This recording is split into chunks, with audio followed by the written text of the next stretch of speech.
Hello बच्चों, आपका बहुत बहुत स्वागत है विद्या गुरुकुल के एक नए वीडियो में। बहुत बहुत स्वागत है।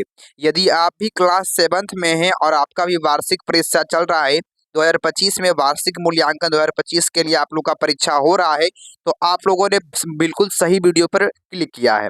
आपको इस वीडियो में हम बताने वाले हैं 18 मार्च के वैसे वायरल ऑब्जेक्टिव प्रश्न जो आपके कल एग्जाम में आने वाला है। ठीक है, तो जिन बच्चों का 18 मार्च को साइंस का एग्जाम मतलब विज्ञान का एग्जाम होने वाला है, तो सभी लोग जरूर इसको देखकर जरूर जाएंगे।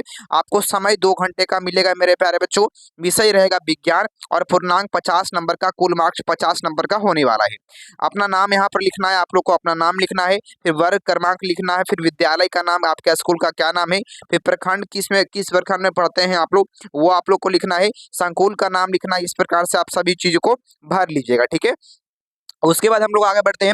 उसके बाद आपका जिला का नाम लिखने के लिए कहेगा, तो जिला का नाम आप लोग लिख दीजिएगा वहां पर। उसके बाद देखिए आप लोग क्या करना है, वीक्षक का हस्ताक्षर जो यहाँ पर आप लोग गार्डिंग करेंगे, जो भी टीचर घूमते रहते हैं वो यहाँ पर साइन करेंगे। इसमें आप लोगों को कुछ नहीं करना है। ठीक है, चलिए तो हम लोग आगे बढ़ जाते हैं। पहले आप लोगों को क्या करना है, देखिए निर्देश, कुछ निर्देश भी आप लोग को दिए हुए रहते हैं, तो ध्यान से इसमें समझेंगे आप लोग।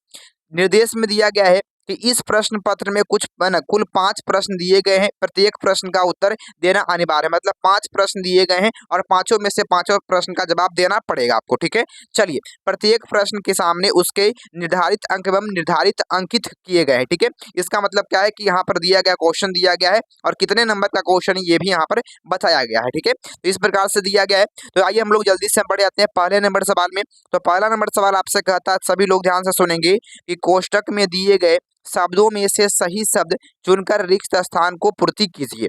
ठीक है, तो यहाँ पर आप लोग के सामने दिया गया है, कोष्ट में दिया गया है, साइड में यहाँ पर साइड में आपको कोष्ट में दिया गया है, इसका ऑप्शन क्या है। ठीक है, तो आपके सामने दिया गया है, तो क नंबर में आपके सामने दिया गया है कि कैल्शियम हाइड्रोक्साइड खाली स्थान में पाया जाता है।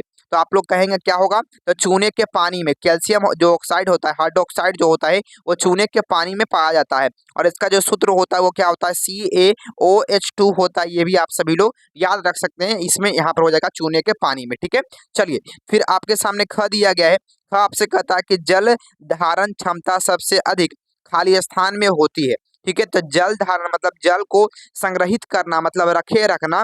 इसका मतलब क्या होता है, तो चिकनी मिट्टी में, चिकनी मिट्टी क्या होता है ना, उसमें पानी बहुत ज्यादा अधिक रहता है, तो वो खींच लेता है पानी। ठीक है, तो याद रखिएगा आप लोग क्या होगा, चिकनी मिट्टी यहाँ पर भरा जाएगा, बिल्कुल सही भरेंगे आप लोग। चलिए फिर ग में आपके सामने है कि उच्च वसन में खाली स्थान गैस निकलती है। तो आपके सामने कहता है उच्च वसन, उच्च वसन का मतलब होता है ना कि जब हम लोग सांस लेते हैं, ठीक है, जब हम लोग सांस लेते हैं और निकालते हैं तो कौन सा गैस निकलता है। ठीक है, उसके बाद कौन सा गैस निकलता है, तो कार्बन डाइऑक्साइड या ऑक्सीजन। तो आप लोग भरेंगे कार्बन डाइऑक्साइड, तो आप लोग यहाँ पर लिख देंगे कार्बन डाइऑक्साइड, बिल्कुल करेक्ट होगा आपका। ठीक है, चलिए फिर घ में आपके सामने दिया गया होगा कि समतल दर्पण द्वारा बना जो है ना प्रतिबिंब जो है वो कैसा बनता है, मतलब कहाँ पर बनता है। तो यहाँ पर आपके सामने ऑप्शन दिया हुआ रहेगा, पीछे, आपके सामने पीछे या आगे दिया हुआ रहेगा। तो आप लोग क्या मारेंगे, तो आप लोग मारेंगे पीछे बनता है। याद रखेंगे समतल दर्पण में जो है प्रतिबिंब वो पीछे बनता है, दर्पण के पीछे बनता है। ठीक है, चलिए उसके बाद आप लोग का ड नंबर आ गया प्रश्न कि स्पंज और हाइड्रा में रक्त संचरण खाली स्थान है। बताइए आप लोग, तो स्पंज और हाइड्रा में जो रक्त संचरण है वो होता है, कहिएगा नहीं होता है। ठीक है, उसके बाद कहिएगा क्या, आप लोग कहिएगा नहीं होता, याद रखेंगे। तो जिन बच्चों को ये वीडियो अच्छा लग रहा होगा सभी लोग वीडियो को लाइक कर देंगे, जो भी नए आएंगे सभी लोग चैनल को सब्सक्राइब कर लीजिएगा, ताकि इसी प्रकार से आपकी तैयारी होती रहेगी मेरे प्यारे बच्चों। और जिनको जिनको इसका पूरा PDF चाहिए वो इस नंबर पर क्या करेंगे, इस नंबर पर आप लोग क्या करेंगे, व्हाट्सएप पर मैसेज करेंगे, आपको ग्रुप में जोड़ देंगे और पूरा PDF इसका आप लोग ले लीजिएगा, बहुत ही अच्छे तरीके से बनाइएगा स्कूल में। ठीक है, चलिए 2 नंबर सवाल है, दिए गए कथन में सही के लिए टिक मारिए और गलत के लिए गलत का क्रॉस कर निशान लगाइए। ठीक है, यहाँ पर आपके सामने है, कहता है क नंबर है कि गर्म हवा हल्की होकर ऊपर उठती है। तो यहाँ पर कह रहा है कि गर्म हवा जो है हल्की होकर ऊपर उठती है, तो यह सही बात है, इसलिए सही हम लोग इसको मारेंगे।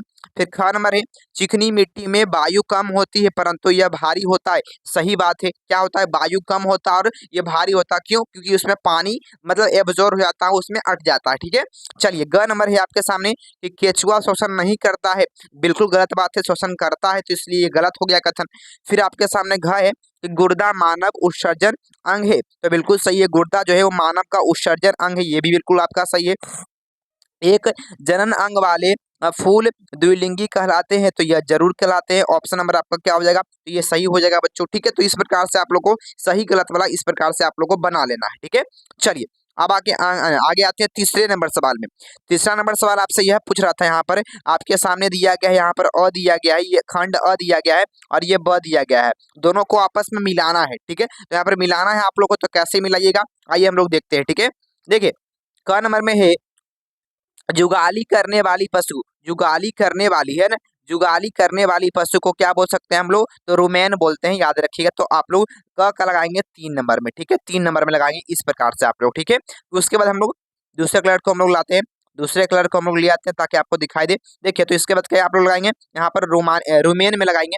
फिर आपके सामने ख दिया गया है कि प्रकाश की दिशा में बदलाव किसके द्वारा होता है, आप लोग कहेंगे प्रकाश का परावर्तन, इसी को कहते हैं। तो आप लोग लगाएंगे 4 नंबर में। ठीक है, ख का 4 होगा। पौधों के संवहन उत्तक, पौधों के संवहन उत्तक क्या होते हैं, तो आप लोग कहेंगे जाइलम होता है, जाइलम और फ्लोएम होता है, इसलिए आप लोग ऑप्शन नंबर आप लोग डी में मारेंगे। ठीक है, 5वां में मारेंगे।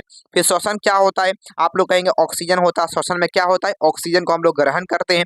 फिर गणा दिया गया रेशम के कीट क्या होते हैं, तो आप लोग क्या बोलेगा, सहतूत होता है, सहतूत में पाए जाते हैं, रेशम के कीट सहतूत में पाए जाते हैं। तो इस प्रकार से आप लोग को मिला लेना है। देख लीजिए, आप लोग स्क्रीनशॉट भी ले सकते हैं। ठीक है, इस प्रकार से आप लोग इसको स्क्रीनशॉट ले लीजिए ताकि आप लोग को मिलाने में ज्यादा अच्छा रहेगा। ठीक है, चलिए आगे बढ़ जाते हैं हम लोग।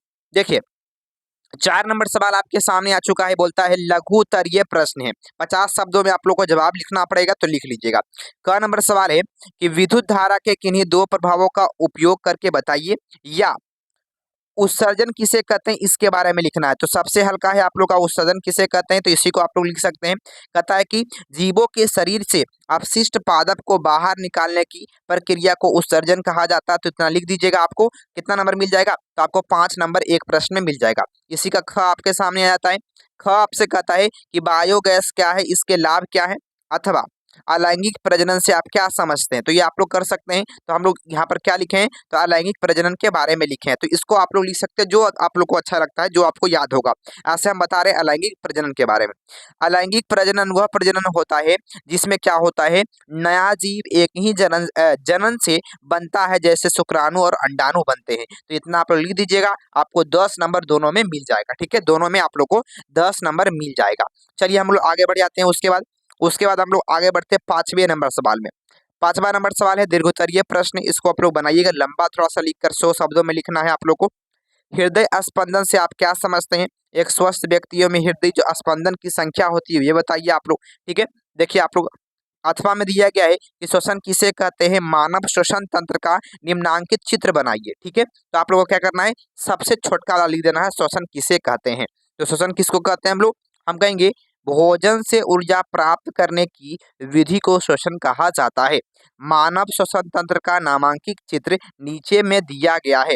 देखिए नीचे में आप लोग को हम बना दिए हैं, आप लोग इसको देख लीजिए। इसी प्रकार से आप लोग यहाँ पर लिख दीजिएगा सब कुछ। यहाँ पर होता है कि नासधन, नास द्वार होता है, मुख गुहा होता है, उसके बाद फिर ग्रसनी होता है, कंठ होता है, ग्रासनली होता है, फिर वलय होता है, फुफ्फुस सिरा होता है, श्वसनी होता है, ये सभी चीजें, फेफड़ा होता है। यहाँ पर आप लोग फेफड़ा कर दीजिएगा। मतलब मुख मुख जो चीजें हैं, जो आप लोग को ज्यादा मतलब ऊपर ऊपर वाला जो चीज है उसको आप लोग को लिख देना है। ठीक है, तो आप लोग को बहुत ही अच्छे तरीके से लिख दीजिएगा और बहुत ही अच्छे तरीके से बना लीजिएगा। ठीक है, तो उम्मीद करते हैं आप लोग को ये वीडियो अच्छा लगा होगा। तो सभी लोग वीडियो को लाइक कर देंगे और सभी लोग चैनल को सब्सक्राइब कर देंगे, ताकि आपकी आगे की पढ़ाई बहुत ही अच्छी तरीके से होती रहे। बहुत बहुत धन्यवाद, और सभी लोग चैनल को सब्सक्राइब जरूर कर लीजिएगा और अपने दोस्तों के पास भी एक बार जरूर शेयर करेंगे, ताकि वो भी बहुत ही अच्छे तरीके से इस सवाल को बना पाए और बहुत ही अच्छे तरीके से एनुअल एग्जाम में लिखें। बहुत बहुत धन्यवाद।